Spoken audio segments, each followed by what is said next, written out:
পরিবারের সবার ছোট আমি, তাই ভাবতাম আমার ভাইয়ের কিউট একটি ছেলে হবে, সব সময় মজা করব। ভাইয়া ভাবির বিয়ের 1 বছর পর তাদের ঘর আলো করে একটি ছেলে সন্তান জন্ম নিল। আমিও খুব খুশি হলাম। জীবনে প্রথম চাচ্চু হবার সৌভাগ্য হলো কিনা তাই। সবাই মিলে তার নাম রাখলো রিফাত। আমি অবশ্য বলেছিলাম তার নাম শান্ত রাখতে, যেন ছেলেটা আমার মতো শান্ত শিষ্ট হয়। কিন্তু কেউ আমার কথা কানেই নিল না। তবে আমিও ছেড়ে দেবার লোক নই। আমি আমার মতো করে আমার ভাতিজার নাম রাখলাম রিফাত হাসান শান্ত। সেদিন তো শান্ত নামটা রেখেছিলাম, কিন্তু আজ বুঝতে পারছি শান্ত নামের অপমান করেছি আমি তার নাম শান্ত রেখে। সেদিন ঘুমাচ্ছিলাম, হঠাৎ করে রিফাত কোথা থেকে এসে আমার উপরে লাফ দিয়ে উঠে পড়লো। ঘুম থেকে চমকে উঠে পরে দেখি রিফাত। মেজাজটা বিগড়ে গেল। ঠাস করে একটা চর দেবার উদ্দেশ্যে হাত তুললাম, কিন্তু চর দেবার আগেই রিফাত বলল, দাঁড়াও, তোমার জন্য সুখবর আছে একটা। হাতটা নামিয়ে ফেলে আমি বললাম, কি সুখবর বলতো? রিফাত হাসি মুখে একটি চিঠি আমার দিকে এগিয়ে বলল, এই যে, সুয়াদ আপু পাঠিয়েছে, তোমাকে দিতে বলেছে। চিঠিটা দেওয়ার সাথে সাথেই আমি রিফাতের হাত থেকে চিঠিটা নিয়ে নিলাম। সোয়াদ আমার জীবনের প্রথম কাশ, পাশের বাসার আন্টির মেয়ে। কিন্তু পাশের বাসার আন্টি যে রকম, তাই ভয়ই আজ পর্যন্ত সোয়াদকে কিছু বলতে সাহস করিনি। কিন্তু হঠাৎ সোয়াদ কেন চিঠি পাঠালো বুঝতে পারলাম না। চিঠিটা রেখে রিফাতকে বললাম, চিঠি দিয়েছিস তো, এবার যা এখান থেকে, আমি আরেকটু ঘুমাবো এখন। রিফাত বলল, না, আমি এখন কোথাও যাব না। চিঠি পড়ো তুমি, একটু শুনি, এত কষ্ট করে আনলাম। রিফাতের কথা শুনে মাথায় আগুন ধরে গেল। আমি বললাম, কি? চিঠি পড়বো আর তুই শুনবি? পড়িস তো মাত্র ক্লাস 4-এ, যা এখান থেকে। এটা বলার পর রিফাত যা বলল তাতে আমি পুরাই টাসকি খেয়ে গেলাম। রিফাত বলল, এহ, এই ফেসবুক, হোয়াটসঅ্যাপ, ইমেইলের যুগে একটা চিঠি নিয়ে যে ভাব করতেছো, সে 2 দিন পর তো পাখির পায়ে চিঠি পাঠিয়ে বলবে, যাও পাখি বলো তারে, সে যেন ভোলে না মরে। আমি কোনো রকমে নিজেকে সামলে নিয়ে বললাম, এইটুকু একটা বাচ্চা, তুই ফেসবুক হোয়াটসঅ্যাপের কি বুঝিস রে? যাবি এখন এখান থেকে, নইলে কিন্তু। এটা বলার সাথে সাথে রিফাত চলে গেল। স্বস্তির নিঃশ্বাস ফেলে আর একটু ঘুমাতে চাইলাম, কিন্তু না, ঘুম আসছে না। সোয়াদের চিঠিটার দিকেই বারবার চোখ যাচ্ছে। কৌতূহল মেটাতে চিঠিটা হাতে নিয়ে খুললাম। তাতে লেখা, আমি জানি তুমি আমাকে ভালোবাসো। কলেজে যাওয়ার রাস্তায় প্রতিদিন আমার দিকে তাকিয়ে দেখো, বাড়ির ছাদে তাকিয়ে থাকো, কখন আমি আসব। কিন্তু আমাকে বলো না কেন তুমি আমাকে ভালোবাসো। বিকালে নদীর ধারে অপেক্ষা করব, আসবে কিন্তু। চিঠিটা পড়ে কেমন এক অদ্ভুত ফিলিংস উপলব্ধি করলাম। এবার শান্তিতে আর একটু ঘুমাতে চেষ্টা করলাম। ভাবলাম, এবার হয়তো আমার লাইফের সিঙ্গেল অপবাদটি ঘুচতে চলেছে। দুপুরের দিকে বারান্দার এক পাশে বসে বসে সবুজের এই প্রকৃতিটাকে উপভোগ করছি, আর সোয়াদের কথা ভাবছি। সামনে যে প্রথমে কিভাবে কি বলবো, বেশি অ্যাটিটিউড দেখাতে গেলেও আবার সমস্যা। ঠিক এই সময় রিফাত আমার সামনে এসে হাজির। রিফাত বলল, চাচ্চু, যাচ্ছ তো বিকালে নাকি? আমি অবাক হয়ে রিফাতকে বললাম, যাচ্ছি তো বিকালে মানে? কই যাব? রিফাত বলল, আরে, অমন ঢং করো না তো। বিকালে সোয়াদাপু নদীর ধারে অপেক্ষা করবে, যাবে না তুমি? রিফাতের কথা শুনে এবার আমার অজ্ঞান হবার দশা। আমি বললাম, তুই জানলি কেমনে? তুই কি চিঠিটা পড়ে ফেলেছিস? রিফাত হাসি মুখে বলল, তো তোমার কি মনে হয় এত কষ্ট করে চিঠিটা আমি আনবো আর পড়বো না? 20 বার পড়েও কিছু বুঝিনি। কিসের তাকিয়ে থাকা? আরো কি? আচ্ছা চাচ্চু, তাকিয়ে থাকলেই কি হয়? আমি বললাম, কাছে আয়, বুঝাচ্ছি তোকে। তাকিয়ে থাকলেই কি হয়? রিফাত অতি চালাক, বলল, না, কাছে আসবো না, তুমি এখান থেকেই বলো। আচ্ছা চাচ্চু, তোমাকে একটা কথা বলিনি, আমাদের ক্লাসের ইংরেজি ম্যাডামের মেয়েকে খুব ভালো লাগে আমার। ফেসবুকে কত মেয়ে মেসেজ দেয়, আমি শুধু ওরটাই রিপ্লাই দিই। ভালো করি না চাচ্চু? রিফাতের মুখে একথা শোনার পর রাগে দুঃখে আমার কান্না চলে আসার উপক্রম হয়েছে। আমি বললাম, কি, তুই এই বয়সে লাইন মারতেছিস, আবার ফেসবুকও চালাস? ফোন কই পাইলি রে তুই? রিফাত ভাবুক ভঙ্গিতে বলল, লাইন কি গো চাচ্চু, আর ফেসবুক আব্বুর ফোন থেকে চালাই, লুকিয়ে লুকিয়ে। আমি তো আইডি খুলতেই পারি, আব্বুকে বলো না আবার। আমি রাগান্বিত কণ্ঠে বললাম, বলবো না মানে? এখনই বলছি, দাঁড়া। যেই উঠতে যাব অমনি রিপাত বলল, বলবে? বলো, যাও, আমিও বলে দেব তুমি সোয়াদ আপুর সাথে বিকালে নদীর ধারে দেখা করতে যাবা। আন্টিকেও বলে দেবো এ কথা। উঠতে চেয়েও বসে পড়লাম। বললাম, ভাই, তুই এই বয়সে আমাকে ব্ল্যাকমেইল করতেছিস? রিফাত হেসে দিয়ে বলল, ভাই বলছো কাকে? তাচ্ছ পাগল হয়ে গেলে নাকি? আমি রিফাতকে ধমক দিয়ে বললাম, চুপ। এমনি রিফাত হাসা বন্ধ করে দিয়ে বলল, আচ্ছা চাচ্চু, ভালো কথা। শোনো, আমার না খুব আইসক্রিম খেতে ইচ্ছে করছে। আজ বিকেলে তো আবার তোমাকে নদীর ধারে যাইতে হবে। কাল সকালে আমাকে আইসক্রিম খাওয়াবে। আমি বিরক্তির স্বরে বললাম, যা, তোকে আমি কিছু খাওয়াতে পারবো না। এই বয়সে এসব করিস, আবার ব্ল্যাকমেইল করে মুখও বন্ধ রেখে দিলি। যা এখান থেকে, কিছুই খাওয়াবো না তোকে। রিফাত বলল, কি খাওয়াবে না? না খাওয়ালে কিন্তু। রিফাতের মুখ থেকে কথা কেড়ে নিয়ে বললাম, আচ্ছা, আর বলতে হবে না, বুঝছি। যা, তোকে খাওয়াবো নি আইসক্রিম। সোয়াদ যে কেন তোর হাতে চিঠিটা দিল, এখন তো জীবনটাই তেজপাতা বানিয়ে দিচ্ছিস আমার। বিকালে সোয়াদের সাথে দেখা করলাম। পরের দিন সকালেই রিফাতকে নিয়ে বাইরে বের হলাম আইসক্রিম খাওয়াতে। রিফাতকে আইসক্রিম কিনে দিলাম। হঠাৎ সোয়াদের ফোন। এমনিতেই রিফাত যা জানে তাতেই অনেক জ্বালাচ্ছে আমাকে। তাই রিফাতকে বললাম, তুই আইসক্রিম খেতে থাক, আমি আসছি একটু। রিফাত বলল, আচ্ছা যাও। আমি রিফাতের থেকে একটু দূরে যেয়ে কল ব্যাক করলাম। সাথে সাথে সোয়াদ ফোন ধরে জিজ্ঞেস করলো, কই তুমি? আমি বললাম, এই তো বাজারে রিফাতকে আইসক্রিম খাওয়াতে আসলাম। ওই পাশ থেকে সোয়াদ অভিমান মাখা কণ্ঠে জবাব দিল, রিফাতকে আইসক্রিম খাওয়াতে নিয়ে গেলে সাথে করে আমাকে নিলে কি হতো? আমি বললাম, তোমাকে সাথে নিয়ে আসবো। এমনিতেই তার হাতে যে চিঠি দিয়েছিলে সেই থেকেই তো আমি প্যারার উপর আছি। তোমাকে অন্যদিন খাওয়াবনি, পরে কথা হবে, এখন রাখি। রিফাত ওইখানে একা বসে আছে। এই বলে ফোন কেটে দিয়ে রিফাতের কাছে যেয়ে বসলাম। কাছে বসতে রিফাত বলল, আচ্ছা চাচ্ছো, কিস কি? এটা করলে কি হয়? আমি অবাক হয়ে বললাম, কিস? এটা কই থেকে শুনলি? রিফাত বলল, যেখান থেকেই শুনি। তুমি আগে বলো, কিস কি? এটা করলে কি হয়? তাকিয়ে দেখি দোকানদার সহ অন্য সবাই হাসছে। লজ্জায় আমার মাথা নিচু হয়ে আসছে। আমি বললাম, চল এখান থেকে, বলছি তোকে। রিফাত বলল, না, এখানেই বলো, ততক্ষণে আমি আইসক্রিমটা খেয়ে শেষ করি। আমি রিফাতকে বললাম, আইসক্রিম সাথে নিয়ে চল। রিফাতকে নিয়ে কোনো রকমে মান সম্মান নিয়ে চলে এলাম। রিফাত বলল, চাচ্চু, এবার বলো, কিস কি? আমি রাগান্বিত হয়ে বললাম, চুপ কর, আর একবার কিছু বললে তোকে এখানে ফেলে রেখে চলে যাব। রিফাত আইসক্রিম খেতে খেতে বলল, বলবে না? তাহলে আমি সবাইকে বলে দেব সোয়াদ আপু তোমাকে কল দেয়। আমি অবাক হয়ে বললাম, ওই তুই জানলি কেমনে সোয়াদ আমাকে কল দেয়? রিফাত হাসি মুখে বলল, যখন তোমার ফোনে রিং হলো তুমি ধরলে না, আর আমাকে বসিয়ে চলে গেলে, তখনই বুঝেছিলাম সোয়াদ আপু কল দিয়েছে। আমি বললাম, তুই কবে থেকে এত পণ্ডিত হলি? আমি নিজেকে সামলে বললাম, আচ্ছা বলতে হবে না কাউকে, বলছি আমি। কিস মানে হলো চুমো। রিফাত অবাক হয়ে বলল, চুমো? আচ্ছা, চুমো দিলেই কি হয় বলো তো? তুমি চলে যাওয়ার পর আমার কাছে একটি ছেলে আর মেয়ে বসেছিল। তখন ছেলেটা মেয়েটাকে ফিসফিসিয়ে বলল, একটা কিস করবে? আমি ওটা শুনে ফেলেছিলাম। আমি এটা শুনে মনে মনে বললাম, এই অবুঝ ছেলের সামনে এসব কেন বলতে গেলি? এখন মাঝখান থেকে ফেসে গেলাম আমি। রিফাতকে বললাম, কিছু হয় না চুমো দিয়ে, এমনি দেয়। রিফাত বলল, বলবে না নাকি? আমি বললাম, আচ্ছা বলতেছি দাঁড়া। চুমো দিলে মাথা ব্যথা কমে, তাই দেয়। দেখ, সব সময় তো আর কাছে কোথাও ফার্মেসি থাকে না, কিন্তু তখন চুমো দিলে মাথা ব্যথা কমে যায়। রিপাত বলল, ওহ আচ্ছা, বুঝলাম এবার। এভাবে আমার আর সোয়াদের রিলেশনশিপ আইফেল টাওয়ারের মতো উচ্চতায় পৌঁছে গিয়েছে। একদিন রাতের খাবারে আমি আর রিফাত ডাইনিং টেবিলে বসে আছি। ভাবি আমাদের খাবার পরিবেশন করছে। ঠিক এমন সময় দেখি সোয়াদ আর তার মা আমাদের দরজায় কলিং বেল চাপছে। আমি মনে মনে ভাবছি, সোয়াদ কি আমাদের রিলেশনশিপের কথা বলে দিয়েছে নাকি? আন্টি রাজি হয়ে আমাদের বিয়ের ব্যাপারে কথা বলতে এসেছে মনে হয়। এই ভেবে বেশ খুশি হলাম, কিন্তু তারা ভিতরে ঢুকতেই কনফিউশন হয়ে গেলাম। সোয়াদের মা রাগান্বিত হয়ে সামনে আসছে, আর পিছনে সোয়াদ বিষণ্ণ মুখে হেঁটে আসছে।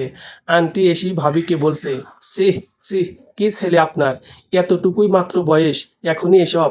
ভাবি অবাক হয়ে বলল, কি বলছেন আপনি এসব? আন্টি তীক্ষ্ণ সুরে বলল, কি বলছি এসব মানে?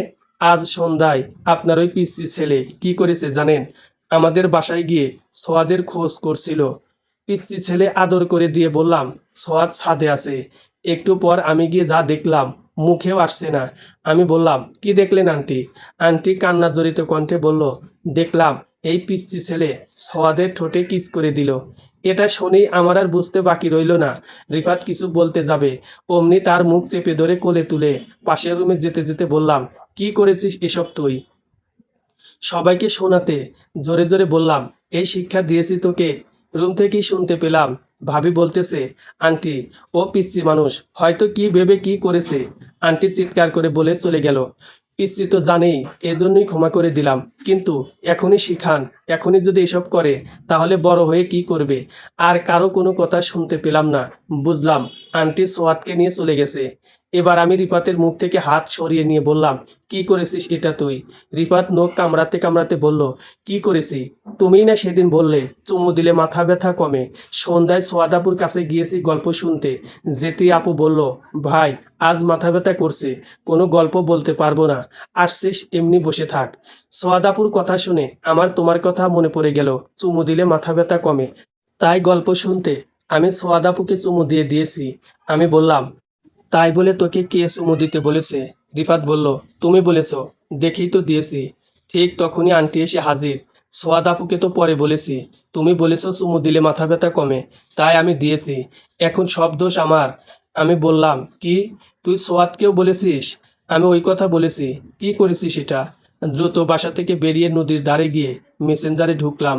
মেসেঞ্জারে ঢুকেই দেখি সোয়াদ ব্লক করে দিয়েছে, মেসেজ দিয়ে রেখেছে, তোমাকে আমি ভালো একটা ছেলে ভাবতাম, ওই পিসি একটা ছেলেকে তুমি এসব শিখিয়েছো। তোমার মতো মানুষের সাথে সারা জীবন থাকার কোনো মানেই নেই। মেসেজ দেখে ফেসবুকে ঢুকলাম, দেখি সেখানেও সোয়াদ আমাকে আনফ্রেন্ড করে ব্লক মেরে দিয়েছে, প্রোফাইলও লক করা। ট্যাগ করে যে কিছু বলবো সেই উপায়ও নেই। কথা বলতে কল দিলাম, কল দেওয়া মাত্রই বলতেছে নাম্বারটি ব্যস্ত আছে। কিছুক্ষণ দেওয়ার পর বুঝলাম নাম্বারও ব্ল্যাকলিস্টে ফেলে দিয়েছে। মেসেজ দিলাম, কোনো রিপ্লাই নেই। অবশেষে উপায় না পেয়ে নদীর পানিতে পা ডুবিয়ে বসে থাকলাম। একটু পর পরেই নদীর ঢেউ আমার পায়ে আছড়ে পড়ে যেন আমাকে সান্ত্বনা দিচ্ছে। এমন মোমেন্টে ফোন থেকে আমি চিৎকার করে কাঁদিতে চাহিয়া করিতে পারিনি চিৎকার। বুকের ব্যথা বুকে চাপায়ে নিজেকে দিয়েছি ধিক্কার। এই গানটা ছেড়ে দিলাম, আর ভাবছি জীবনে প্রথম কাউকে ভালোবাসলাম, সেটাও ভেঙে গেল ওই রিফাতের জন্যে। মনে মনে এসব বলি সান্ত্বনা দিচ্ছি। রিফাত ছোট মানুষ, অবুঝ ছেলে, অত কিছু বোঝে না, তাই তো এমন করেছে। বউ যখন টিকটক সেলিব্রিটি, আমি হাঁটছি পৃথিবীর সব থেকে সুন্দর রাত্রিতে, আকাশ জুড়ে তারার মেলা, তার মাঝে একটি চাঁদ, তার সমস্তটা দিয়ে হাসছে। কোথা থেকে যেন ফুলের গন্ধ ভেসে আসছে, কি ফুল বুঝতে পারছি না। ভাবছি কি ফুল হতে পারে। আর একটু সামনে যেতেই কানে একটা গানের আওয়াজ আসলো, তা এই, কতটুকু অশ্রু গড়ালে হৃদয় জলে স্নিগ্ধ, কত প্রদীপ শিখা জ্বালালে জীবন আলোয় হবে দীপ্ত, নির্মমতা কত দূর হলে বউ হবে নির্লজ্জ। আমি চিৎকার করে কাঁদিতে চাহিয়া করিতে পারিনি চিৎকার। বুকের ব্যথা বুকে চাপায়ে বউকে দিয়েছি ধিক্কার। নির্মমতা কত দূর হলে বউ হবে নির্লজ্জ। আমি এতক্ষণ তীব্র মনোযোগ সহকারে গান শুনছিলাম, যদিও গানের সুর খুব একটা ভালো না, তবুও বেশ অবাক হলাম, কারণ গানটিকে মারাত্মকভাবে বিকৃত করে হত্যা করা হয়েছে। লোকটির কাছে গেলাম চেনার জন্য, কিন্তু না, চিনতে পারলাম না। লোকটির মুখে হালকা দাড়ি, চেহারা শাহরুখ খানের মতো না হলেও খুব একটা খারাপ না। বয়স কত আর হবে, এই 25 বা 30। আমি লোকটির উদ্দেশ্যে বললাম, ভাই বইয়ের জায়গায় জাতি হবে, গানটাই এমন হবে, নির্মমতা কত দূর হলে জাতি হবে নির্লজ্জ। লোকটি এবার অগ্নিদৃষ্টিতে তাকিয়ে আছে আমার দিকে। বুঝতে পারছি কিছু একটা বলতে চাচ্ছেন, কিন্তু মাথায় আসছে না কি বলবেন। আমি মুচকি হেসে বললাম, আরে ভাই, শুধু তাকাই আছেন কেন, কিছু বলেন। লোকটি আবার রাগান্বিত কণ্ঠে বলল, ওই বেটা, তুই এখানে আমাকে গান শিখাতে এসেছিস? আমি জানি না ওইখানে জাতি হবে নির্লজ্জ, এটা হবে।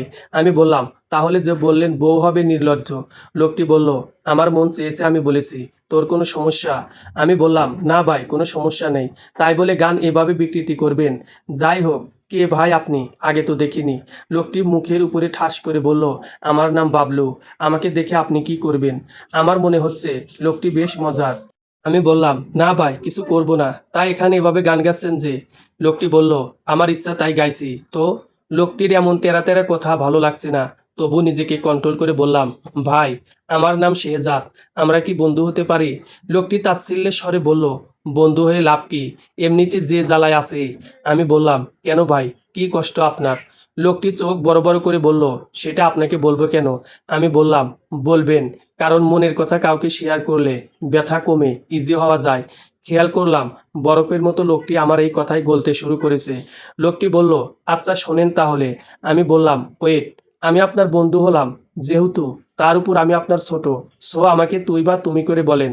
বাবলু ভাই এবার আমার কাঁধে মাথা রেখে বলল, ভাইরে ভাই, কিসের টিকটক যন্ত্রণায়, আমার জীবনটাই শেষ। আমি বললাম, কি হয়েছে ভাই, বলুন তো।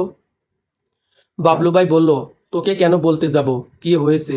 আমি বললাম, আরে ভাই, জানেন না, আপনি মনের দুঃখ কারো কাছে শেয়ার করলে দুঃখ কমে।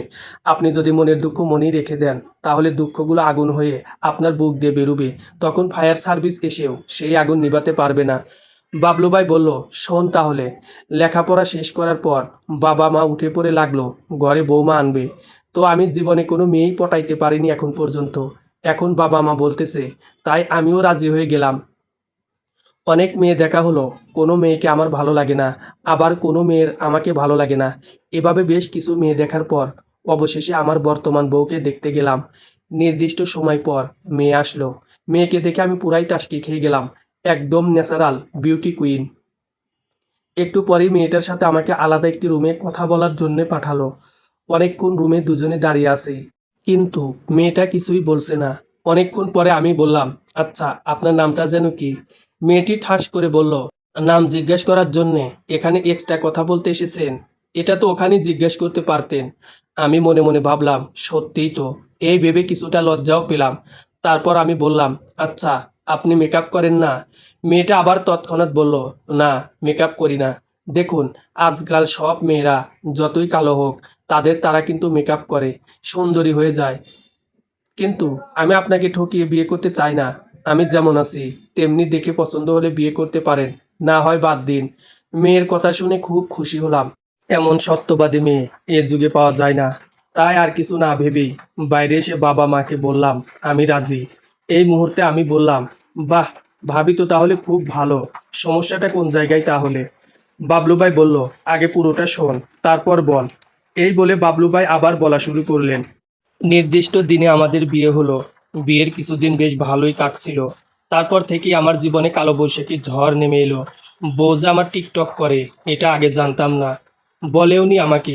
সারা জীবন শপথ করে এসেছি, ফেসবুক আর টিকটক সেলিব্রিটি কোনো মেয়ে আমি বিয়ে করব না। কিন্তু এখানে না জেনেই আমি টিকটক সেলিব্রিটি বিয়ে করে ফেলেছি। একদিন সন্ধ্যায় রুমে শুয়ে আছি, কোথা থেকে যেন সাদা ঠোঁটে লিপস্টিক দেওয়া একটি মেয়ে এসে বলল, একটু ওঠো তো। আমি বললাম, এই কে আপনি? আমাকে তুমি করে বলছেন? আপনাকে দেখতে ইংরেজদের মতো লাগছে। বাংলা জানেন কিভাবে? এই বলে বউকে ডাকছি।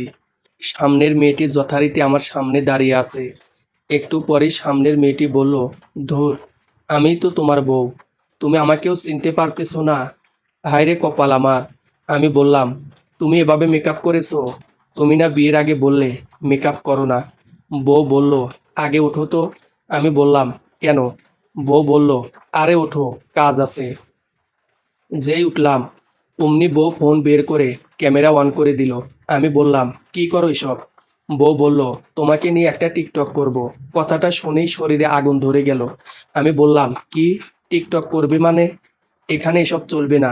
তুমি যে টিকটক করো, আগে বলনি কেন আমাকে বিয়ের সময়? ওই সময় যে ওইসব কথা বললে? বউ হেসে দিয়ে বলল, আরে ওইসব তো তোমাকে বলেছিলাম ইমপ্রেস করার জন্যে।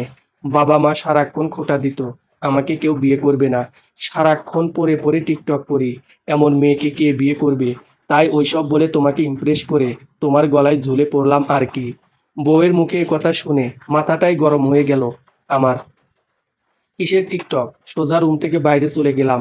মাঝরাত্রিতে বাড়ি ফিরলাম ওই থাকবো এই ভেবে, কিন্তু রুমে যেই আমি অবাক, দরজা লক করা। আমি বউকে অনেক ডাকাডাকি করেও কোনো সাড়া শব্দ পেলাম না। অনেকক্ষণ পরে ভিতর থেকে রাগী কণ্ঠে বউ বলল, ভাব দেখায় চলে না গেলে এসেছো কেন এখন? বাইরেই থাকো গিয়ে। দরজা আমি খুলবো না। বিপদে পড়েছি, তাই বউকে বললাম, আচ্ছা যাও, কাল সকালে টিকটক করবনি তোমার সাথে, হ্যাপি। এবার দরজাটা খোলো। বউ বলল, না, সন্ধ্যায় মেকআপ করেছিলাম এত কষ্ট করে, তাই এখনো সেটা নষ্ট করিনি। এখনই যদি টিকটক করো তাহলে দরজা খুলবো, না হয় কোথায় যাবে যাও। আমি মনে মনে ভাবলাম, মহা বিপদে পড়েছি তো দেখছি। বউকে বললাম, এত রাতে টিকটক করব এখন বসে বসে? বউয়ের এক কথা, এখনই টিকটক ভিডিও বানাতে হবে, না হয় দরজা খুলবে না। অগত্যাই আমি রাজি হলাম। যেই বললাম ওকে টিকটক করব, এখনই দরজা খোলো, অমনি সাথে সাথে বউ দরজা খুলে দিল। আমি অবাকের ভঙ্গিতে বললাম, আরে এটা আরব্য রজনীর আলীবাবার দরজা নাকি? বলার সাথে সাথেই খুলে গেল। বউ হেসে দিয়ে ফোনের ক্যামেরা অন করে বলল, শোনো, আমি একটা গান গাইবো, তুমি পরের লাইন গাইবে। আমি বিষণ্ণ মুখে বললাম, এত রাত্রে গান? কিন্তু আমি তো কোনো গান পারি না। বউ বলল, আচ্ছা আমি গাইবো, যেটুকু সময় তুমি থাকো কাছে মনে হয় এ দেহে প্রাণ আছে। পরের লাইন তুমি গাইবে, বাকিটা সময় যেন মরণ আমার হৃদয় জুড়ে নামে অথই আধার। ওকে। আমি বললাম, আচ্ছা ঠিক আছে। বউ এবার আমার পাশে বসে ফোনের ক্যামেরা অন করে প্রথম ওই 2 লাইন গান গাইলো। তারপর আমাকে ধাক্কা মেরে বোঝালো এবার আমার পরের লাইন গাইতে হবে। কিন্তু বউ যেন কিভাবে বলে দিয়েছিল কিসের অথই আধার নাকি কি যেন, আমি তো ভুলে গেছি। এখন কি করি? গেয়ে দিলাম এক সময়কার বাংলা সিনেমার জনপ্রিয় গান, চিঠি লিখেছে বউ আমার ভাঙ্গা ভাঙ্গা হাতে। সাথে সাথেই বউ ফোন রেখে আমার দিকে অগ্নিদৃষ্টিতে তাকিয়ে আছে, চোখ উল্টিয়ে। আমি বললাম, আরে কি হলো?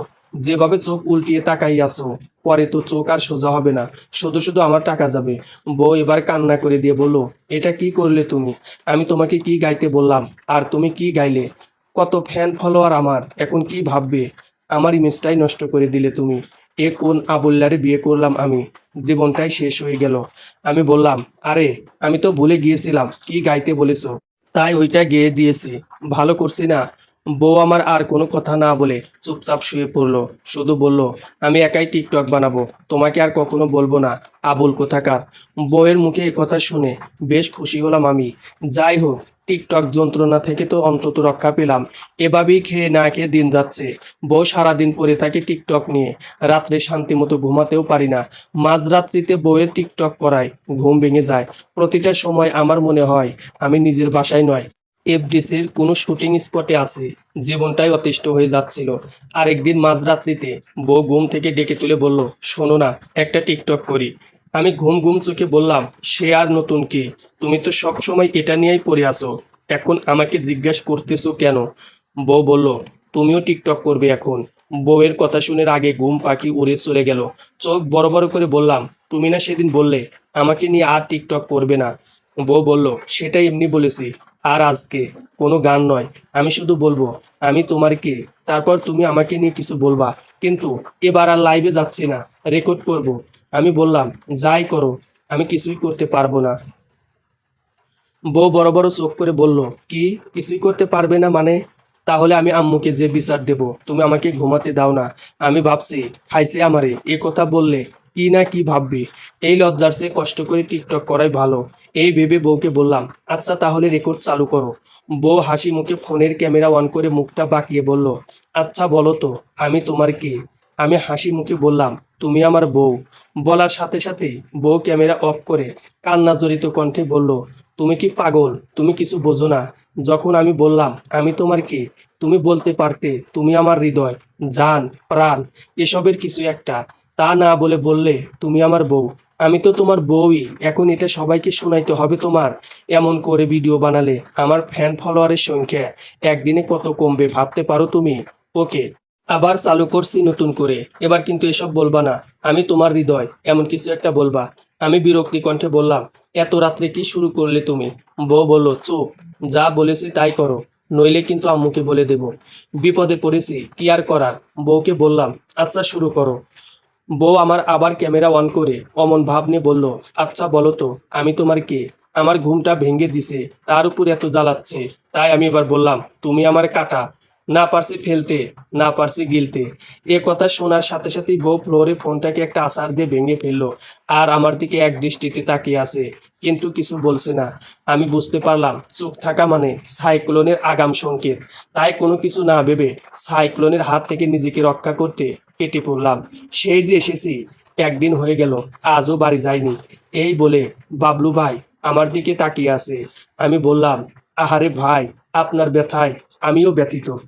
বাবলু ভাই বলল, সত্যি বলতে বউটাকে মিস করছি খুব। আর যাই বলিস, বউ আমার এমনিতে ভালোই আছে। আমি বললাম, তাহলে আর কি, চলে যান ভাবির কাছে। রাগ কমেনি আপনার? বাবলু ভাই বলল, আরে কিসের রাগ, আমি যাচ্ছি না, কারণ ফোনটা যে ভেঙে ফেলছে, এখন গেলেই তো কিনে দেওয়া লাগবে আমার। আমি বললাম, ও, আপনার সমস্যাটা মারাত্মক দেখি, তাহলে না যাওয়াই ভালো। ভাবিকে যখন এতই মিস করছেন, তাহলে ভাবির জন্য একটা গান হয়ে যাক। আমি গাইলাম, ভালো আছি, ভালো থেকো।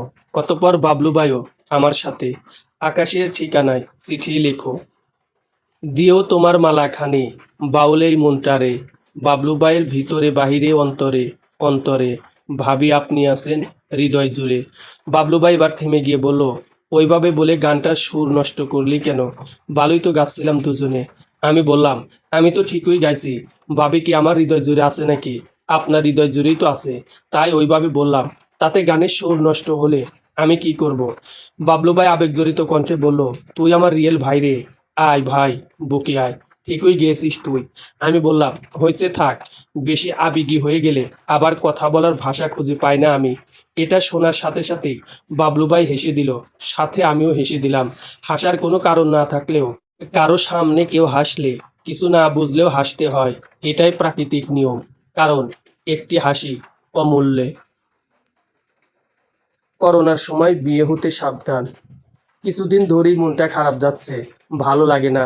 রোগে আক্রান্ত আমি, তাই মনটাকে ভালো করতে প্রকৃতির অপরূপ কয়েকটি সৌন্দর্যতার মাঝে দুইটি উপভোগ করছি আমি। জ্যোৎস্না রাত্রির চাঁদের আলোতে বসে আছি, সেটাও আবার নদীর ধারে। চাঁদের আলোতে নদীর পানিও আলোকিত হয়ে আছে। নদীর পানিতেও যেন আজ চাঁদ উঠেছে, কিন্তু একটু পর পরই নদীর সামান্য ঢেউ এসে চাঁদকে নিচে ফেলে দিচ্ছে, এর সমস্ত সৌন্দর্যতা নষ্ট করে দিচ্ছে। আমি এক দৃষ্টিতে তাকিয়ে আছি নদীর দিকে, আর উপভোগ করছি চাঁদ আর নদীর ঢেউয়ের খেলা। কিন্তু তবুও কেন জানি আজ ভালো লাগছে না।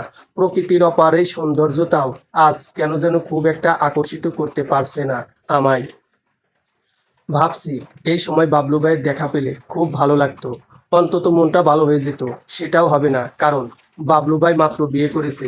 সে তো আর আমার মতো নিরীহ কেউ নয় যে এত রাত্রে এখানে এসে বসে থাকবে।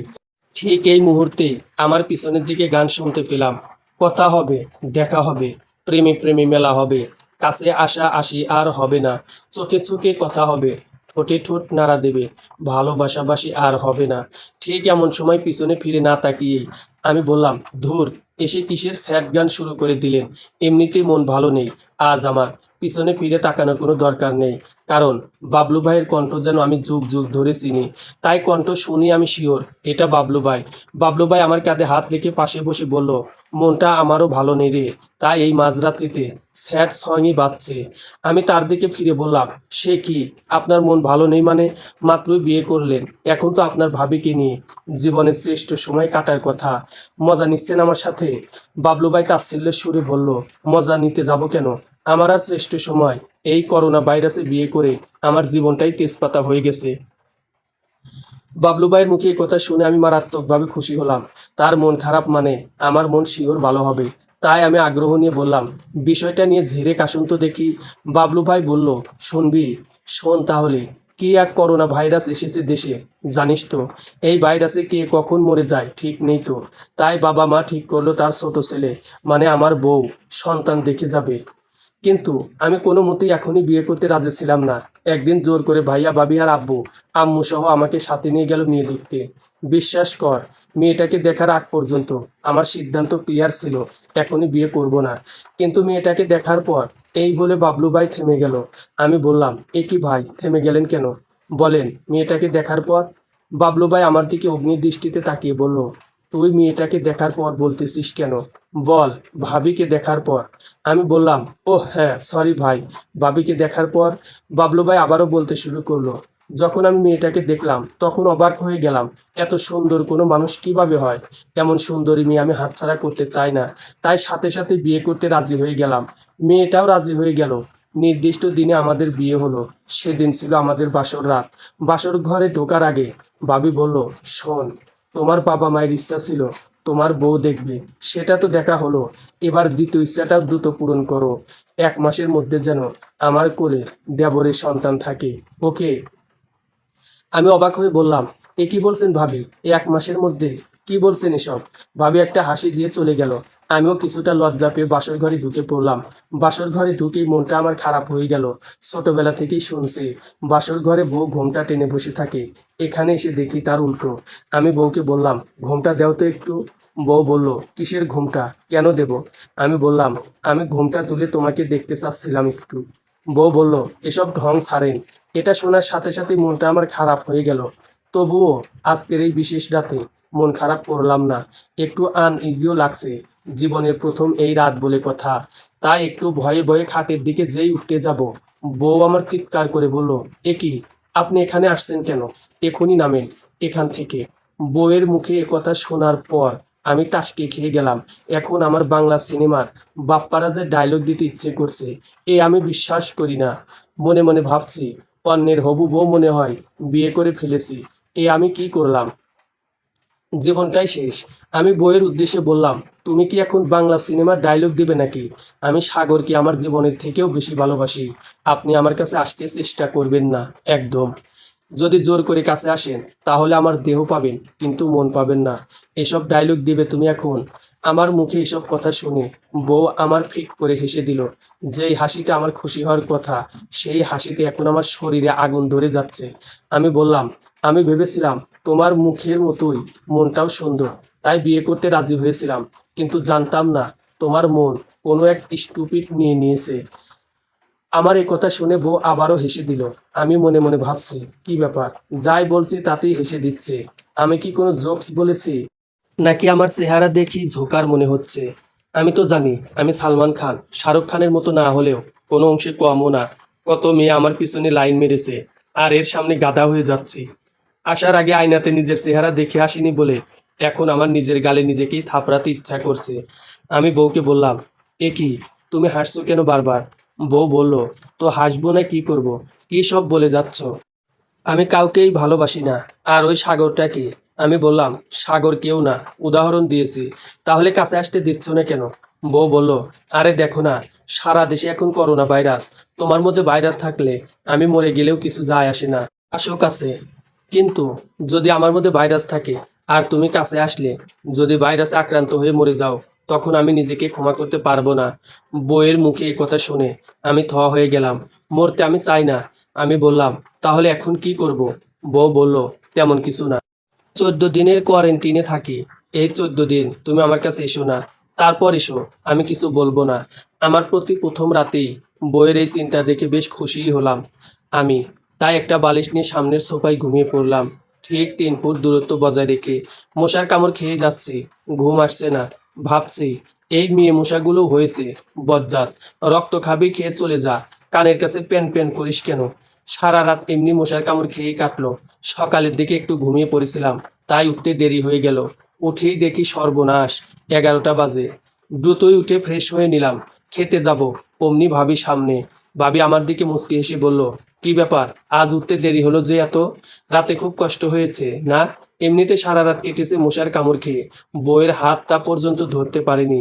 তাই ভাবির মুখে এসব কথা শুনে মেজাজটাই খারাপ হয়ে গেল। কিন্তু লজ্জার কারণে কিছু না বলে চলে এলাম। তারপর সারাদিন আত্মীয় স্বজনদের সাথে পরিচয় পর্বেই কেটে গেল।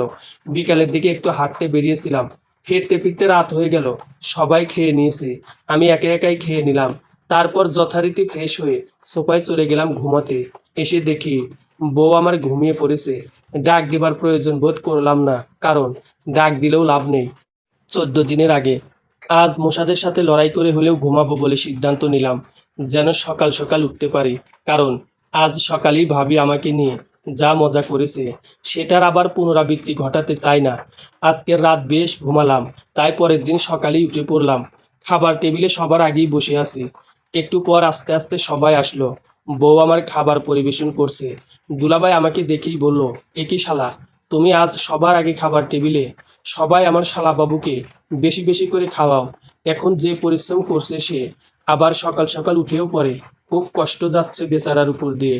দুলাভাইয়ের মুখে একথা শোনার পর সবাই হেসে দিল, এমনকি আমার বউও। না, এই অপমান আর মেনে নেওয়া যায় না। কিছু যে বলবো, লজ্জায় মাথায় কাজও করছে না। তাই সাথে সাথেই বেরিয়ে চলে এলাম। পিছন থেকে বউ ডাকলো, কিন্তু শুনলাম না। তুই বল, বউয়ের দেখাই পেলাম না এখনো। তার উপর এত অত্যাচার সহ্য করা যায়? দেরিতে উঠলে ভাবি মজা নিচ্ছে, সকালে উঠলে দুলাভাই মজা নিচ্ছে। ওহ, পাগল হয়ে যাব আমি। এই বলে বাবলু ভাই থেমে গেল, আর আমার দিকে করুণ দৃষ্টিতে তাকিয়ে রইল। আমি বললাম, আহারে বেচারা বাবলু ভাই, বিয়ে করেও ব্যাচেলর হয়ে গেল। জীবনটাই তেজপাতা। বাবলু ভাই বলল, হরে ভাই, জীবনটাই আমার তেজপাতা, কিন্তু সকালে খেয়ে। তারপর রাগ করে বেরোনো উচিত ছিল। না খেয়েই যে বের হয়ে এসেছি, এখন পেটে তো ঘোড়া দৌড় শুরু হয়েছে। আমি বললাম, তাতে কি, নদীর পানি খাওয়া শুরু করেন, আমি এখন যাই। বাবলু ভাই বলল, যাই মানে? আজ রাত্রে আমরা দুজনে এই নদীর ধারেই থাকবো। আমি বললাম, না, আমি এমন কোনো মানুষের সাথে এক সেকেন্ডও থাকতে চাই না যে কিনা বিয়ে করেও নিরীহ থাকে। এই বলে আমি চলে এলাম। হাঁটছি, হালকা চাঁদের আলো আর অন্ধকারের মধ্যে আকাশে এক টুকরো মেঘ এসে চাঁদকে খেয়ে ফেলতে চাচ্ছে। বৃষ্টি হবে হয়তো। নারী পুরুষ সমান অধিকার। সকালবেলা হঠাৎই ফোনের শব্দে ঘুম ভেঙে গেল।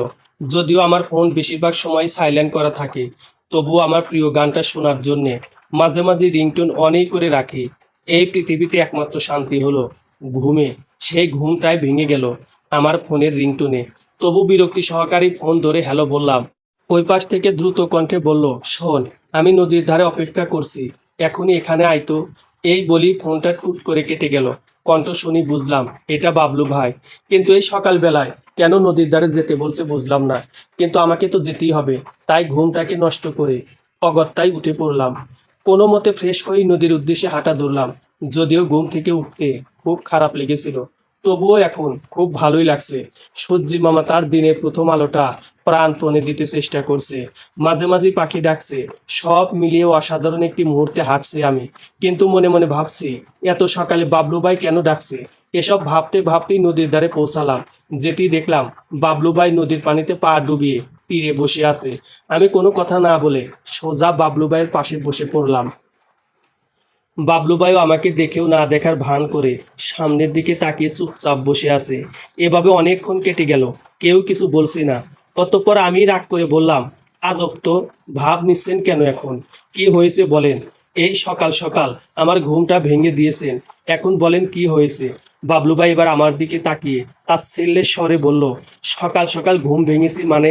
সকালের এই নিস্তব্ধ প্রকৃতিটাকে অনুভব না করলে তো পুরো দিনটাই বৃথা। আর তুই ঘুম নিয়ে পড়ে আছিস। আমি বললাম, আচ্ছা, কাহিনীটা কি বলেন তো? ভাবিকে নিয়ে কোনো সমস্যা? বাবলু ভাই করুণ দৃষ্টিতে আমার দিকে তাকিয়ে বলল, সমস্যা মানে? আবার কি? প্রচুর সমস্যা। কেন যে বিয়ে করেছিলাম? আমি বললাম, তো বলুন, শুনি, ভাবি কি করেছে আবার? বাবলু ভাই এবার বলল, শোন তাহলে, বিয়ে করে খুব খুশি হয়েছিলাম, কারণ অনেকদিন পর আমার ব্যাচেলর লাইফের অবসান হলো। তার উপর যাকে ভালোবাসতাম তাকে বিয়ে করতে পারলাম। তারপর যখন জানতে পারলাম বউ আমার নারী মুক্তি আন্দোলনের একজন সক্রিয় কর্মী, এটা তখন আমি খুব গর্ব করে বেড়াতাম, কারণ আমি একজন সচেতন নারীর স্বামী। কিন্তু এর কিছুদিন পর থেকেই আমার জীবনে নেমে আসলো কালো অন্ধকারের ছায়া। এখন ঘরেও তার সমান অধিকার নেমে এসেছে। সেদিন ছিল বিশ্ব ভালোবাসা দিবস, তাই একগুচ্ছ গোলাপ কিনে নিয়ে আসলাম বউকে উপহার দেব বলে। সারাদিন কাজ শেষে সন্ধ্যায় একগুচ্ছ গোলাপ ফুল নিয়ে বাসায় ফিরলাম আমি। এসে দেখলাম বউ আমার ফোনে স্টার জলসার সিরিয়াল দেখছে। এসেই পিছন থেকে হাত দিয়ে চোখ দুটি ধরে সামনে গোলাপের তোড়া নিয়ে হাত চোখ থেকে সরালাম। হাত ছাড়ার সাথে সাথে বউ আমার দিকে গর্জে উঠে বলল, এসব কি দেখতে পাচ্ছ না, একটা সিরিয়াল দেখছি। আমি বউয়ের এমন আচরণে অবাক হয়ে ম্লান মুখে জবাব দিলাম, মনে নেই তোমার, আজ ভ্যালেন্টাইন ডে, তাই তোমার জন্য এটা আমার উপহার। তখন বউ বলল, ভাব ছাড়ো, রান্না করো গিয়ে, খাওয়া লাগবে না? আমি অবাকের ভঙ্গিতে বললাম, রান্না করব মানে? তুমি কি করবে? বউ আমার হেসে জবাব দিল, এই যে মিস্টার, এসব হবে না। নারী পুরুষ সমান অধিকার, তাই সপ্তাহে 3 দিন তুমি রান্না করবে, আর বাকি 3 দিন আমি। যুগে যুগে নারীরা বৈষম্যের শিকার হয়েছে, আর কত? এসবের অবসান এখন হবে। যাও রান্না করো গিয়ে, খেতে চাইলে। আমি বউকে জিজ্ঞেস করলাম, তো তুমি খাবে না? বউ হেসে জবাব দিল, আমি জানতাম তুমি না বলতে পারো, তাই আমি অনলাইনে খাবার অর্ডার দিয়েছিলাম, তারা বাসায় এসে দিয়ে গেছে, আমি খেয়েছি। তোমার খেতে হলে রান্না করে খাও গিয়ে। আমি তখন বললাম, আমিও অর্ডার দেবো তাহলে। বউ তখন রেগে গিয়ে বলল, কি অপচয় করা কবে থেকে শিখেছো? চুপচাপ রান্না করে খাও, ততক্ষণে আমি এই সিরিয়ালটা দেখে শেষ করি। বেচারা, আমি আর কি করব, বইয়ের অর্ডার বলে কথা। আমি বললাম, ফুলটা তো নাও। বউ তাচ্ছিল্যের সুরে বলল, রেখে দাও টেবিলে। আমি বউকে বললাম, বিয়ের আগে তো কত দিবস পালন করতে, একটা উপহার আনার জন্যে, কত বলতে। আর এখন বিয়ের আগে তো তুমি শিশু দিবসটাও পালন করতে। আমি যদি বলতাম শিশু দিবস কেন, তুমি বলতে ভবিষ্যতে আমাদের ছেলে মেয়ে হবে না, তার জন্যে। আর আজ তুমি ভালোবাসা দিবসটাও পালন করবে না? আমার কথা শুনে রাগে গিজ গিজ করে বউ বলল, যেতে বলছি না, যাও এখান থেকে। উফ, শান্তিতে সিরিয়ালটাও দেখতে দেবে না দেখছি। কেন যে বিয়েটা করলাম। তখন আমি আর কোনো কথা না বলে ফুলটা টেবিলে রেখে চলে গেলাম।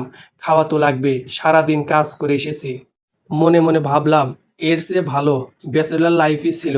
এভাবেই দিন রাত যেতে লাগলো। হঠাৎ একদিন মধ্যরাতে ঘুম ভেঙে গেল আমার। আমি যেন কিসের ভাষণ শুনছি। মনে মনে ভাবলাম, আমি কি রেস কোর্স ময়দানে নাকি বাসায়। পরক্ষণই দেখলাম বউ আমার দুই হাত উঁচু করে ভাষণ দিচ্ছে। আমরা নারী জাতি, আমরা পিছিয়ে থাকবো না, তাদের দেখিয়ে দেব আমরা হার মানি না। আমি বিরক্তির সুরে বললাম, এই কি শুরু করেছো এই মাঝরাত্রিতে? একটু ঘুমোতেও দিবে না নাকি? বউ বলল, তো আমি কি তোমার চোখ ধরে আছি? ঘুমাও তুমি। না বলছে কে? জানো না, কাল আমার মিটিং আছে, তাতে ভাষণ দেওয়া লাগবে, তারই প্রস্তুতি নিচ্ছি এখন। আমি বললাম, মাঝরাত্রিতে এত চিল্লালে ঘুমানো যাবে? আমার কথা শুনে বউ তো রেগে আগুন। বলল, কি আমি চিল্লাই? যদি না ঘুমাতে পারো তাহলে বাইরে চলে যাও, এখানে থাকতে বলেছে কে? বেচারা, আমি নিরীহ মানুষ, এত রাত্রে কোথায় যাব? তাই কোনো মতে এভাবেই ঘুমিয়ে না ঘুমিয়ে রাতটা পার করে দিলাম। এভাবে দিন যায়, আমার জীবনে শান্তি নেই সমান অধিকারের জন্যে। একদিন সকালে আমি ঘুমাচ্ছিলাম, হঠাৎ মাথায় পানি ঢেলে দিল আমার বউ। আচমকাই উঠে বললাম, কি কি হয়েছে? বউ বলল, ঘুমাচ্ছ এখনো? রান্নাটা কে করবে শুনি? আজকে তো তোমারই রান্না করার কথা। আমি বললাম, তো আজকেরটা না হয় তুমিই করো, আমার খুব ঘুম পাচ্ছে, খুব। বউ বলল, না না, এটা হবে না। নারীদের মায়া, মমতা আর দুর্বলতার সুযোগ নিয়ে তোমরা তাদের কোনো দামই দাও না। এসব আর হবে না, যাও তাড়াতাড়ি। পরের দিন সন্ধ্যায় এসে দেখলাম বউ আমার খুব সাজ করে বসে আছে। আমি ভাবলাম আজ হয়তো কিছুটা রোমান্টিক মুডে আছে। ফ্রেশ হয়ে খেতে আসলাম, কারণ আজকে আমার রান্না করার রুটিন ছিল না। বউ বলল, আচ্ছা, বিয়ের আগে তো তুমি আমাকে কোলে নিতে, আজ একটু নাও না প্লিজ। বউকে বললাম, আমি তো তোমাকে অনেক কোলে নিয়েছি, আজ তুমি আমাকে নেবে, কারণ নারী পুরুষ সমান অধিকার। বউ বলল, তোমার মাথা ঠিক আছে, আমি কিভাবে নেব? আমি বললাম, আমি রান্না কি করে করি? যদি তুমি এখন আমাকে কোলে নিতে না পারো তাহলে আজ থেকে সমান অধিকার বাদ। বেচারিও দমবার পাত্রী নয়, তাই বলল, আচ্ছা নিচ্ছি। যেই কোলে উঠাতে যাবে, বাবলু ভাই থেমে গেল। এতক্ষণ আমি প্রচুর মজা সহকারে বাবলু ভাইয়ের কাহিনী শুনছিলাম, বেশ ইন্টারেস্টিং লাগছিল। তাই বাবলু ভাইকে বললাম, যেই কোলে উঠাতে যাবে, তারপর কি হলো ভাই? এ কথা বলার পর দেখলাম বাবলু ভাই টলমলে চোখে আমার দিকে তাকিয়ে কোমরে হাত দিচ্ছে। কাহিনী আমার বোঝা শেষ, তাই ফিক করে হেসে দিলাম। বাবলু ভাই রাগান্বিত কণ্ঠে বলল, হাসছিস কেন তুই? আমি হাসি থামিয়ে বললাম, না এমনি হাসি ভাই, আপনি তারপর বলুন। বাবলু ভাই আবার বলতে শুরু করলো, যেই কোলে উঠাতে যাবে ধপাস করে পড়ে গেলাম নিচে দুজনেই। নিচে পড়ার পর দেখলাম বউ মিটিমিটি হাসছে। আমার অবস্থাই বেশি কাহিল। একটু পরই চোখে অস্পষ্ট দেখছিলাম। অজ্ঞান হওয়ার আগে একটা কথাই বলেছিলাম, মনে আছে? নারী পুরুষ সমান অধিকারের পেছে এবার মনে হয় আমার কোমরটাও গেল। এই বলে বাবলু ভাই দীর্ঘশ্বাস ছেড়ে বলল, আহ, ব্যাচেলর লাইফ খুব মিস করি তোমাকে। বাবলু ভাই বলল, ভাই তুই আমাকে কিছু সমাধান দে না প্লিজ। কিভাবে বইয়ের মাথা থেকে নারী পুরুষ সমান অধিকারের পোকাটা নামাবো? আমি কিছুক্ষণ ভেবে বললাম, ভাই এক কাজ করবেন, বুকে পাথর চাপা দিয়ে ভাবিকে বলবেন নারী পুরুষ সমান অধিকার, তাই প্রতি মাসে আমাদের যত টাকা খরচ হবে তার অর্ধেক তুমি আর বাকি অর্ধেক আমি দেব, কারণ নারী পুরুষ সমান অধিকার, তাই সমান দায়িত্ব। আমার মুখে একথা শোনার পর বাবলু ভাই বলল, বাহ, গুড আইডিয়া, আয় ভাই তোকে চুমা দেই। আমি বললাম, সে ভাবিকে দেন গা, ভাই বন্ধু হিসেবে আপনার জন্য এটুকু করা তো আমার জন্য গর্বের। এবার বাবলু ভাইয়ের সাথে আমিও নদীর পানিতে পা ডুবিয়ে বসে পড়লাম। একটু পর পরই নদীর বাতাস এসে আমাদের পরম প্রশান্তির ছোঁয়া দিয়ে যাচ্ছে। বাবলু ভাইকে বললাম, আজ এই প্রকৃতিটা কত সুন্দর, তাই না? বউয়ের ফেসবুক আইডি থেকে। শেষ বিকালে বাইরে বের হলাম অপরূপ প্রকৃতিতে অনুভব করে নিজেকে রিফ্রেশ করতে। সূর্য পশ্চিম আকাশে হেলে পড়েছে, আঁকা বাঁকা রাস্তাটি ছুটে চলেছে সীমাহীন দূরত্বে। কিছু দূরেই যেয়ে দেখলাম রাস্তার পাশেই বসে আছে আমাদের এলাকার বিখ্যাত জামাল ভাই। কোন হিসেবে যে তিনি আমার ভাই তা আজও আমি জানি না। যাই হোক, চুপচাপ আমি তার পিছনে গিয়ে দাঁড়িয়ে শুনতে পেলাম কতটুকু অশ্রু গড়ালে হৃদয় জলে স্নিগ্ধ এই গানটি বাজাচ্ছেন হালকা সাউন্ডে। আমি গলাটা ঝেড়ে বললাম, ভাই কার এত অশ্রু ঝরে? ভাই আমার দিকে ফিরে বলল, কে? ওহ তুই? কার আর ভাই? এই হতবাগার। আমি বললাম, হতবাগা? কে হতবাগা? ভাই বলল, কে আবার? এই কপাল পোড়া জামাল, তোর ভাই। আমি বললাম, তা কিভাবে যেন আপনি আমার ভাই হন? ভাই রেগে গিয়ে বলল, ঠাস করে দেবো এক চর। আমি আছি আমার জ্বালায়, আর তুই মজা নিস। আমি বললাম, ওহ সরি কপাল পোড়া জামাল ভাই। ভাই এবার সজোরে আমার গালে আঘাত করতে চেয়েও থেমে গেল। তিনি বললেন, কপাল পোড়া জামালকে? আমি বললাম, আপনি না একটু আগে বললেন। ভাই এবার আমার কাঁধে মাথা দিয়ে কান্না শুরু করে দিয়ে বলল, ভাই রে, তাই বলে তুইও আমায় এটা বলবি? আমি বললাম, তা ভাই আপনার দুঃখের কথাটা আমায় বলেন, আমিও একটু দুঃখ পাই। ভাই বলা শুরু করে দিল, লেখাপড়া শেষ করার পর একটা চাকরি পেলাম। বাবা মা এবার উঠে পড়ে লেগে গেল আমার বিয়ে দিতে। অনেক মেয়ে দেখলাম, কিন্তু কোনো মতেই আমার কোনো মেয়ে পছন্দ হলো না। অবশেষে একটা মেয়ে দেখলাম। মেয়ের চেহারার দিকে একবার তাকিয়েই দ্বিতীয়বার আর তাকানোর সাহস হয়নি। আমি বললাম, সি, এত কুৎসিত চেহারা ছিল মেয়েটার? ভাই বলল, ধুর পাগলা, না, মেয়ে প্রচুর সুন্দরী। আমি দ্বিতীয়বার তাকাইনি, ভাবলাম আমার চোখ যদি ঝলসে যায় তাই। আমি বললাম, ওহ তাই বলেন? ভাই আবার বলা শুরু করলেন, অবশেষে সেই মেয়েটাকে আমি বিয়ে করলাম। বিয়ের কিছুদিন তো আমি খুবই খুশি। বাসায়ও হিজাব পরে থাকে, খুব লজ্জাবতী মেয়ে। কিন্তু বিয়ের ১ মাস পরেই আসল চেহারা বের হলো শয়তানির। আমি বললাম, তা ভাই শয়তানিটা কে? ভাই বলল, আরে আমার বউ। তারপর থেকে সারা দিন সারা রাত মোবাইল নিয়ে পড়ে থাকে। একদিন আমি তাকে বললাম, সারা দিন তুমি ফোনে এত কি করো? বউ বলল, আরে ফেসবুক চালায়। জানো, ফেসবুকে আইডি খোলা মানে পৃথিবী হাতের মুঠোয় নিয়ে আসা। তো আমি ভাবলাম, এত বড় পৃথিবীটা যদি হাতের মুঠোয় চলে আসে তাহলে তো ভালোই। হাতের মধ্যেই রাশিয়ায় আমেরিকা রেখে দেব। তো বউকে দিয়ে আমিও একটা আইডি খুলে নিলাম। কিন্তু কই, আমার হাতের মুঠ আগে যা, এখনো তাই।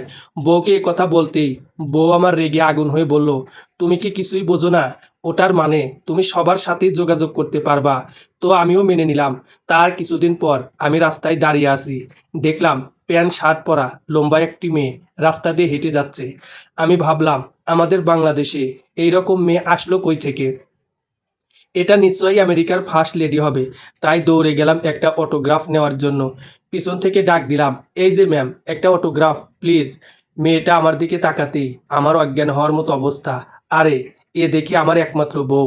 আমি বললাম, কি, তুমি এরকম ড্রেস পরে রাস্তা দিয়ে হাঁটছো? কোথায় যাচ্ছ? বউ আমার দাঁত দুটো বের করে একটা হাসি দিয়ে বলল, যাচ্ছি আমার এক ফেসবুক ফ্রেন্ডের সাথে দেখা করতে। কোনো রকমে টেনে হিঁচড়ে আমি তাকে বাসায় নিয়ে এলাম। পরের দিন আমি আমার বউকে একটা ফ্রেন্ড রিকোয়েস্ট পাঠালাম। ৫ মিনিট পরেই দেখি আনঅ্যাকসেপ্ট করে দিয়েছে। মাথা আমার পুরাই গরম হয়ে গেল। বাসায় এসেই বউকে বললাম, তুমি আমার ফ্রেন্ড রিকোয়েস্ট আনঅ্যাকসেপ্ট কেন করে দিলে? বউ আমার মুচকি হেসে বলল, দেখো, তুমি আমার রিয়েল লাইফের বেস্ট ফ্রেন্ড, সেখানে তোমাকে আমি শুধু শুধু অনলাইনে ফ্রেন্ড বানিয়ে অপমান করব? না, তা হয় না। তার এই কথাতে আমি মারাত্মকভাবে খুশি হলাম। তারপর বললাম, আচ্ছা, তাহলে তোমার ফেসবুকের পাসওয়ার্ড আমাকে দাও। বউ আমার হাসি দিয়ে বলল, ফেসবুকের পাসওয়ার্ড দিয়ে কি করবে তুমি? এটা পার্সোনাল বিষয় সবার। আমি বললাম, আমার সাথে আবার কিসের পার্সোনাল তোমার? তার এক কথা দেবে না। আমি শুয়ে পড়লাম। বউ এবার তার ঠোঁট দুটো বাঁকা করে একটা পিক তুললো। আমি বললাম, ছোট বাচ্চাদের মতো এরকম করে পিক তুলে কি করবে? বউ বলল, আসলে তোমার জন্ম সেই আদিম যুগে হওয়া উচিত ছিল।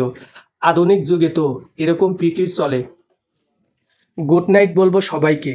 সেদিন থেকে বউ আমার প্রতিদিন সকালে আর রাতে ঠোঁট বাঁকিয়ে তারপর পিক ফেসবুকে আপলোড দেয়। তখন থেকে আমার মনে চিন্তায় একটাই, হয়তো কোন দিন দেখা যাবে তার বাঁকানো ঠোঁট আর সোজা হচ্ছে না। তো একদিন সকালে বললাম, যাও নীল দেখে একটা শাড়ি পরে আসো, বেড়াতে বের হব আমরা। বউ বলল, দাঁড়াও, ভোট নিয়ে নেই আগে, কোন কালার পরবো? আমি বললাম, ভোট মানে? বউ মুচকি হেসে বলল, আরে বোঝো না, ফেসবুক হলো আমাদের সংসদ ভবন। এখন আমি পোস্ট দেব, বন্ধুরা, আমার স্বামী আমাকে বেড়াতে নিয়ে যাবে, সে নীল শাড়ি পরতে বলেছে। আপনারা কি বলেন, কোনটাতে মানাবে আমায়? আর এখন যারা যারা অ্যাক্টিভ আছে তারা কমেন্ট করে জানাবে। কিছুক্ষণ পরে বউ হলুদ শাড়ি পরে বের হলো। আমি বললাম, নীল শাড়ি না পরতে বললাম তোমায়, হলুদ শাড়ি কেন পরলে? বউ বলল, ভোটে হলুদটাই পাশ হয়েছে। আমি রেগে গিয়ে বললাম, যাও তাহলে, তোমাকে যারা ভোট দিয়েছে তাদের সাথে বেড়াতে যাও। একদিন সন্ধ্যাবেলা বউ বলল, চলো আজকে মার্কেটে যাই। আমি বললাম, না, যেতে পারবো না আমি। বউ অভিমান করে বলল, আমি তোমার একমাত্র বউ, আর তুমি আমার এই ইচ্ছেটা পূরণ করবে না আমার? আমি বললাম, আমিও তো তোমার একমাত্র স্বামী, তোমার ফেসবুক পাসওয়ার্ডটা দাও, এই ইচ্ছাটা পূরণ করবে না আমার? অনেক ভেবে বউ তার ফেসবুক পাসওয়ার্ডটা দিল আমায় মার্কেটে যাওয়ার শর্তে। মার্কেটে যেয়েই আমি তার আইডিতে লগ ইন করলাম। বউ আমার এদিকে মনের সুখে কেনাকাটায় ব্যস্ত। লগ ইন করেই তো আমার মাথা পুরাই গরম হয়ে গেল। প্রথমেই একটা পোস্ট চোখে পড়লো আমার, তাতে লেখা, আমার স্বামীটা না পৃথিবীর সবচেয়ে গাধা, এই গাধাটাকে নিয়ে কিভাবে থাকবো আমি, বলেন আপনারা? দেখে চলতেও পারে না। তার সাথে আবার একটা দুঃখের ইমোজিও দিয়েছে। তাতে প্রচুর লাইক আর কমেন্টও পড়েছে। সেখানে একজন কমেন্ট করেছে, আপু আপনার স্বামী অন্ধ নাকি? সেই কমেন্টে আবার প্রচুর লোকের হা হা রিয়েক্ট। আরেকজন কমেন্ট করেছে, চিন্তা নাই ম্যাডাম, আমি তো আছি। তার নিচে আরেকটা পোস্ট চোখে পড়লো, তাতে লেখা, আজ আমার স্বামীর হাত কেটে গেছে। আমার স্বামীটা না একটা আহাম্মক, আমাকে ছাড়া ঘুমোতে পারে না। এটাকে নিয়ে যে কি করি আমি? তারপর ভাই আমার দিকে ফিরে বলল, আচ্ছা তুই বল, একটু হাত কেটেছে আর এটাও লিখে ফেসবুকে আপলোড করতে হবে? আমি বললাম, তাতে কমেন্টগুলো কি ছিল? ভাই বলল, ও হ্যাঁ কমেন্ট, সেখানে এক বেয়াদব ছেলে কমেন্ট করেছে, আপু আপনার স্বামী কি ছোট বাচ্চা যে একা ঘুমোতে পারে না? তার সাথে দাঁত বের করে একটা ইমোজিও দিয়েছে। আর একটা মেয়ে দেখলাম বলেছে, আপা আপনার স্বামীকে দিয়ে দেন, আমাদের বাড়িতে একটা কাজের লোক দরকার। এমন সময় বউ আমাকে ডাক দিল, মার্কেট করা শেষ, বিল পে করতে যেয়েই আমার অবস্থা বেহাল দশা। কি আর করার, তবুও অজ্ঞতায় তা আমাকে দিতে হলো। বাসায় আসার পর বউ বলল, শোনো আজকে তেমন একটা শপিং করতে পারিনি, আরেকদিন যেতে হবে। এদিকে মনে মনে তো আমার রাগ উঠেই আছে, এখন ঝাড়বো ভাবছি। তারপর ভাবলাম আরেকবার লগ ইন করে সবগুলোকে আনফ্রেন্ড করে দিয়ে তারপরেই বলি। যখনই লগ ইন করতে যাব দেখি পাসওয়ার্ড রং দেখায়। কয়েকবার এরকমভাবে ট্রাই করার পর বুঝলাম পাসওয়ার্ড চেঞ্জ করে দিয়েছে। গেলাম বউয়ের কাছে, বললাম, কি তুমি ফেসবুকের পাসওয়ার্ড চেঞ্জ করে ফেলছো কেন? বউ বলল, আমার ইচ্ছা। আমি বললাম, ইচ্ছা মানে? তুমি তো বললে মার্কেটে নিয়ে গেলে পাসওয়ার্ড দেবে। বউ বলল, তো দিয়েছেই তো। আমি বললাম, তাহলে চেঞ্জ কেন করলে? বউ বলল, শর্ত ছিল মার্কেটে নিয়ে গেলে পাসওয়ার্ড দেব, এই শর্তটা তো আর ছিল না। আমি কখনো পাসওয়ার্ড চেঞ্জ করব না। এখন আমার মাথায় 1000 ডিগ্রি তাপ উৎপন্ন হচ্ছে, তাই চলে আসলাম। আমি বললাম, ভাই তারপর কি করলেন? ভাই বলল, তারপর এখানে এসে এই গান শুনছি। পরক্ষণেই ভাই মুখে হাত দিয়ে বলল, ধুর, এ কি করলাম আমি? দেখ ভাই, তুই আমার থেকে অনেক ছোট, আর দুঃখে সব কিছু শেয়ার করে ফেললাম তোর কাছে। বলিস না কাউকে এসব, ঠিক আছে? আমি বললাম, ভাবিকে বলবো নি। ভাই আবার কান্নার মতো ভঙ্গিতে বলল, তাহলে আরো তুই কি চাস তোর এই ভাই অকালই মারা যাক? আমি বললাম, আরে না, ঠিক আছে, বলবো না কাউকে। তারপর ভাই বলল, দেখ ভাই, তোকে আমি নিজের ছোট ভাইয়ের মতো দেখি। আমি চাই না যে আমার মতো আর কোনো ছেলের বিয়ে করে এই অবস্থা হোক। তুই কিন্তু বিয়ে করবি না কখনো। আমি বললাম, আচ্ছা দেখা যাবে। ভাই বলল, দেখা যাবে মানে? বল বিয়ে করব না। ধুর, ভাইয়ের অত্যাচার আর ভালো লাগছে না, তাই বললাম, হুম ঠিক আছে। ভাই আবারও রেগে গিয়ে বলল, হুম ঠিক আছে কি, বল কখনো বিয়ে করব না। আমি বললাম, আচ্ছা যাও, বললাম কখনো বিয়ে করতাম না। এই কথা বলে আমি কোনো মতে জামাল ভাইয়ের অত্যাচার থেকে বেঁচে ফিরলাম। হাজার হলেও সেফটি ফার্স্ট। বাবলু ভাইয়ের বিয়ে। আমি নদীর ধারে বসে আছি, প্রকৃতির স্নিগ্ধ বাতাস আর হৃদয়কাড়া প্রাকৃতিক সৌন্দর্য কোনোটাই আজ আকর্ষিত করতে পারছে না আমায়। পৃথিবীটাই কেমন যেন বদলে গেছে ধীরে ধীরে। বাস্তবতাকে কেন জানি আর ভালো লাগছে না। বাস্তবতার মাঝেও কেন জানি মনে হয় স্বপ্নের সাগরে ডুবে আছি। বাস্তবতার চেয়েও কবি সাহিত্যিকদের গল্প উপন্যাসে নিজেকে অতীতে নিয়ে যেতে কেন জানি খুব ভালো লাগে এখন।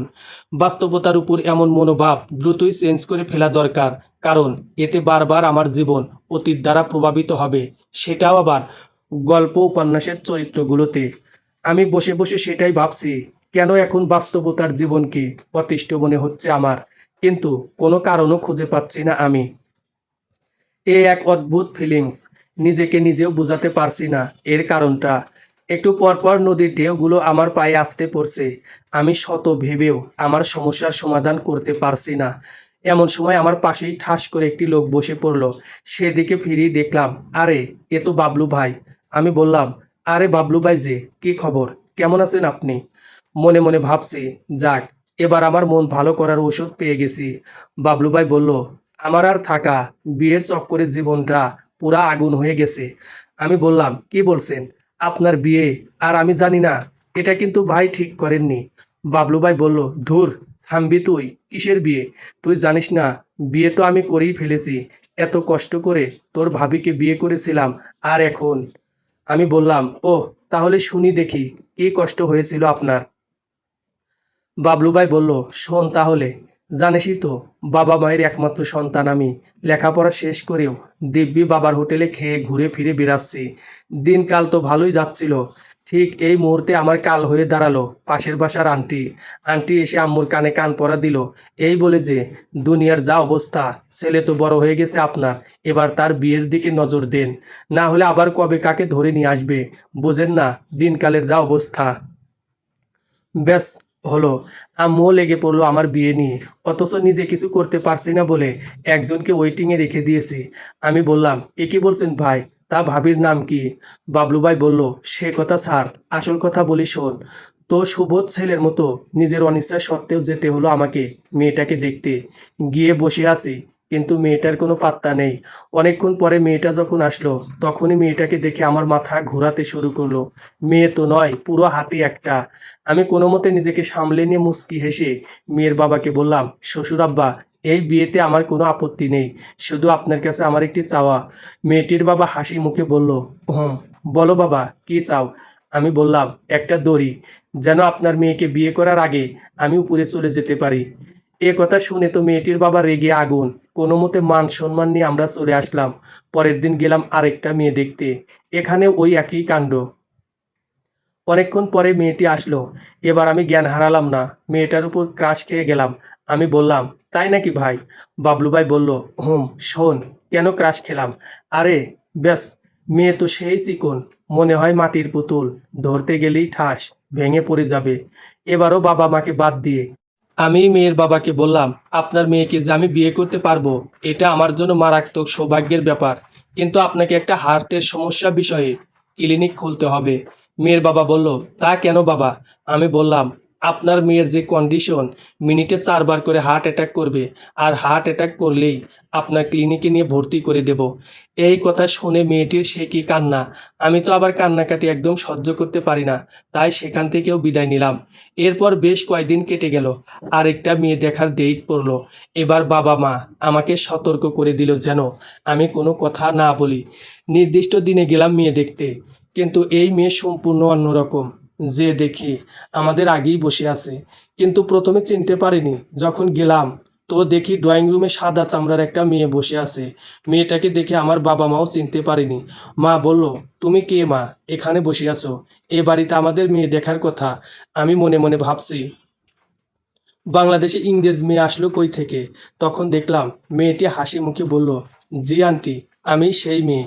মেয়েটির কথা শুনে আমি টাসকি খেয়ে গেলাম, কিন্তু কিছু বললাম না, কারণ আমার বাবা মায়ের কঠোর নিষেধ আমি যেন কোনো কথা না বলি। একটু পরে মেয়েটির বাবা মা এসে হাজির হলো। কে কি বলছে আমার কানে কিছুই ঢুকছে না। আমি শুধু ভাবছি, বাংলাদেশে থেকেও মেয়েটাকে সেম ইংরেজদের মতো লাগছে কেন? একটু পরেই হঠাৎ আমাদের সবাইকে অবাক করে দিয়ে মেয়েটি ফোন হাতে দাঁড়িয়ে বলল, এক্সকিউজ মি, একটা সেলফি প্লিজ। মেয়েটার কথা শুনে আমার শরীর রাগে গিজগিজ করছে, কিন্তু ওই আমি, বাবা মায়ের একান্ত বাধ্যগত ছেলে। কিছুক্ষণ পরে আমাকে আর মেয়েটিকে একা কথা বলার জন্যে সুযোগ দেওয়া হলো। তখন এই সুযোগ মনে মনে কথা ভাবলাম। আর কিছু বলার আগেই মেয়েটি আবার বলল, আসেন একটা সেলফি তুলি। আমি না করলাম, কিন্তু মেয়েটা জোর করেই সেলফি তুললো একটা। আমি বললাম, এ কি, আপনি এত সেলফি তুলে কি করবেন? মেয়েটি হাসি দিয়ে বলল, আরে, ফেসবুক সেলিব্রিটি আমি, এখন পিকগুলো আপলোড করে একটা স্ট্যাটাস দেব। আমি বললাম, ওহ আচ্ছা, আপনাকে একটা কথা বলবো? মেয়েটি বলল, জি বলুন। আমি বললাম, আপনি তো বাঙালি মেয়ে, কিন্তু দেখতে ইংরেজদের মতো লাগে কেন? এ কথা শুনে ওই মেয়ে দাঁতে দাঁত কামড়ে আমাকে বলল, কি, আমি দেখতে ইংরেজদের মতো? না হয় আজকে একটু বেশি মেকআপ করে ফেলেছি। জানেন, ফেসবুকে কত ছেলে প্রতিদিন আমার পিকে লাভ রিয়েক্ট দেয়। অবস্থা সিরিয়াস হওয়ার আগেই কাউকে কিছু না বলে চলে আসলাম আমি। আসার সময় বাবা বলল, কই যাও? আমি বলেছি, মেয়ে পছন্দ হয়েছে, তোমরা থাকো, আমি একটু আসছি। এবার বাবলু ভাই আমাকে বললেন, তুই বল ভাই, ওই মেয়েকে যদি আমি বিয়ে করি, তাহলে পিক তুলতে তুলতে আমার অবস্থা কাহিল হয়ে যাবে। এটা কি ঠিক? আমি কোনো মতে হাসি চেপে বললাম, না ভাই, কোনো মতেই ঠিক না। তবে একদিক দিয়ে ভালোই হয়েছে। বলেন। আমার ওয়েটিং লিস্টের ভাবি এবার পার্মানেন্ট হয়ে গেল। বাবলু ভাই বলল, কি বলিস? এটা আবার বলতে হয়? এই বলে বাবলু ভাই গান ধরল। তোমারে লেগেছে এত যে ভালো, চাঁদ বুঝি তা জানে। আমি বললাম, ধুর, কি গান ধরছেন? এদিকে রাত হতে চলল। আমি চলে এলাম বাবলু ভাইয়ের কাছ থেকে। ফিরে এলাম অন্ধকার আচ্ছন্ন এই আঁকাবাঁকা রাস্তার ধারে। সমাপ্ত।